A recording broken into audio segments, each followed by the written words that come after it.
Ahead of this fight, people were calling Ben one-dimensional. Said he couldn't box. How wrong they were. Hi, my name is Jacqui-Lee Pryce. I'm a former boxer and I spent many years as a boxing trainer and judge. Chris Eubank Jr. versus Conor Benn 2. It saw Ben avenging his loss and proving to the doubters with a shutout performance against Junior, winning by way of points decision. I actually got it wrong.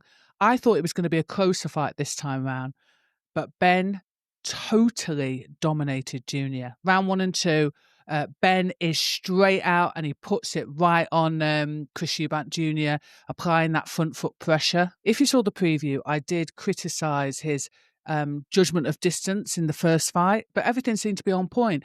He was feinting, he was trying to draw Eubank on, and everything was off a lovely jab.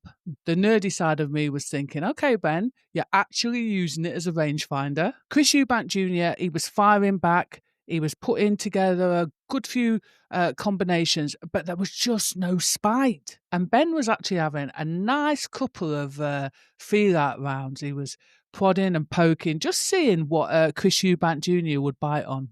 He was mixing it up, and it didn't go unnoticed that jab was finding its way home. Round 3 was kind of more the same from Ben. He was having some lovely work phases, and then he was just spinning off on an angle. Some really beautiful work. He starts cutting off the ring. He's patient, and he just knows just when to kind of put his foot on and off the gas. Now, Chris Eubank Jr. is countering, but there's just no zest, no zip, no sting in the shots. If you're a Ben fan, you're thinking, okay, so far so good. And on the flip side, a Junior fan would be thinking, okay, no need to panic. Let's just see how long Ben 2.0 can keep this up. We did start to see Junior get backed up into the corner, but listen, he didn't crumble.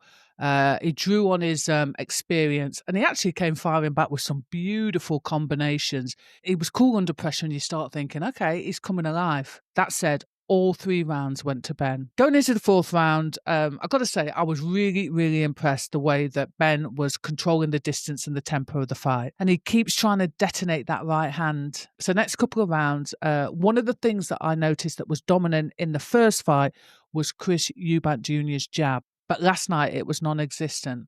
Yes, he was using it, but it just didn't have that same piston-like appeal that it had in the first fight. Junior was actually okay defensively, but offensively, he just couldn't judge the distance. When he was throwing shots, he was missing. He just didn't seem himself. In the meantime, Conor Benn's letting his hands go, he's putting those combinations together, and he's looking to detonate that overhand right. And he's actually enjoying himself. And when you hear us talk about get in there and enjoy yourself, that is exactly what we're talking about.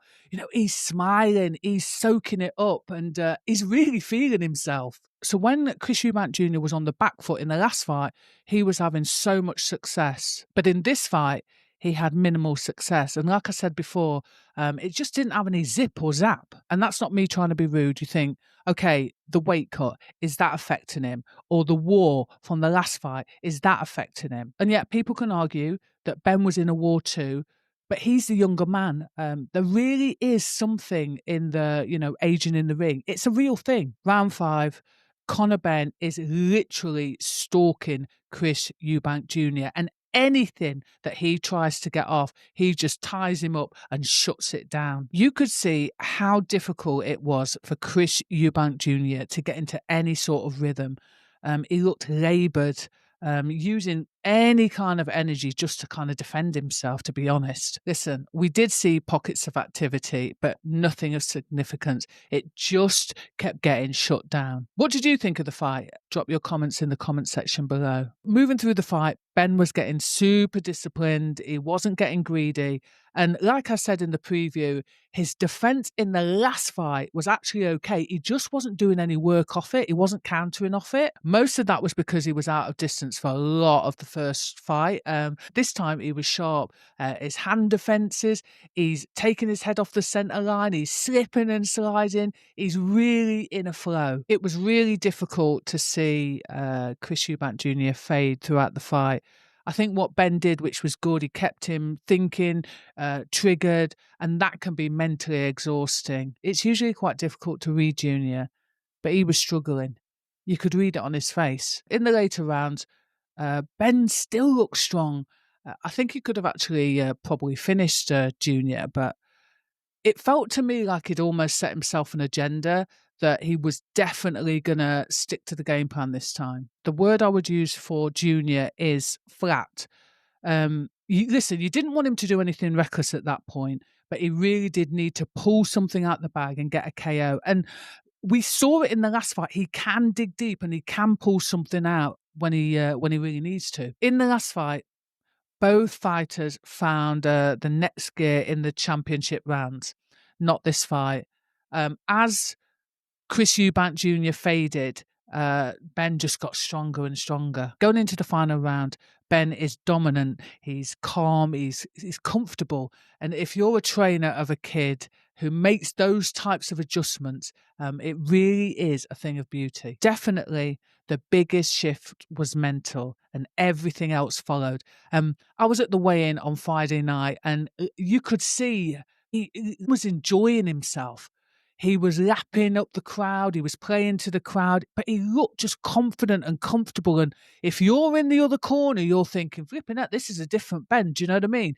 And I suspect the casual fan wouldn't have enjoyed this fight as much as the first one. But for the purist, they would love the way that Ben really put on a performance. He showed that he can box. He made the adjustments and he made a few people eat their own words. It looked like Ben had way, way more left in the tank. I think we see this in the last minute of the fight when Ben puts together a beautiful combination and he drops Chris Eubank Jr. hard. That right hand that he had been working on all night, he stayed patient, he chipped away, and he got the payoff. But then Ben tries to go for that show-stopping finish, and he drops him again. The only thing that kind of stopped him getting that knockout was he was swarming his work. He got a little bit excited. In the post-fight interview, Ben said something about the last fight that, how can you get it right for 8 weeks in camp to not then deliver on fight night? I reckon that's been haunting him since the first fight. Pieces, they came together. He just wanted to get it right for his father, for Tony Sims, and that's quite a heavy burden to carry. Ben also said he finds it really hard to control his emotions. There's a saying in boxing, you don't lose, you learn. And this kid, he really did learn from that last fight. At the post-fight press conference, Chris Eubank Jr. was asked why he didn't perform the same as he did last time. Was there any kind of issues? He was really gracious in defeat and he said that it was basically Conor Benn's night. Interestingly, he said that he tried, but it just wasn't there. So where do they go from here? Chris Eubank Jr., he refused to talk about anything to do with a trilogy or his future. And Ben said ahead of the fight that he already had another fight scheduled at £147. So who will his opponent be? Barrios, Crocker, Haney, Norman? Choices. Sometimes fights can be made if the fans want it. It's one apiece. Do we need a trilogy? Ben said after the fight, the feud is done, finished. But what do you think? If you want a real, authentic voice in boxing, stick around, like, subscribe, share, and drop your comments in the comment section and become part of the conversation.